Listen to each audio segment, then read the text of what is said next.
Michigan Basin is pretty much the entire state of Michigan. No way. Yeah, like inside the Great Lakes, that whole the what they call it, the mitten.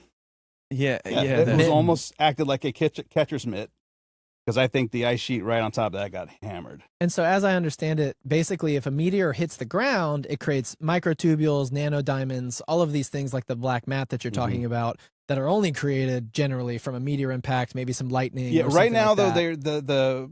the Comet Research Group, they haven't found any craters yet, right? Right. Now, if they hit the ice sheet, then again, I think that we would have something, and we don't have enough science right now to cross that off the list because when have we ever studied an impact into an ice sheet? We haven't. There was one that happened on Mars, and we have like video, or not video. We have picture evidence of it.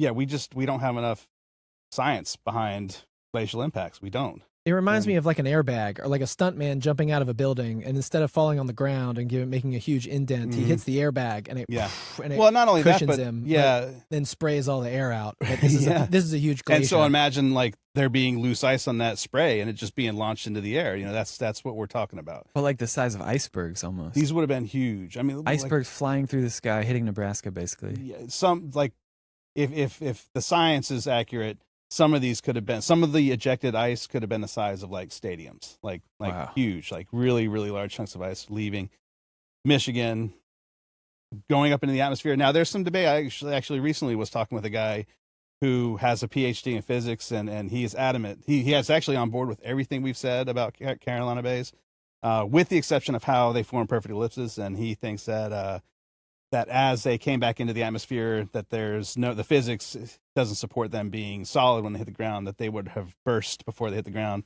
And it's actually the shockwave of the airburst that created the elliptical shapes. If he could back it up with science, I'm all about listening and and changing. And I'm not out to like get anybody or anything like that. I've been following the science for a long time.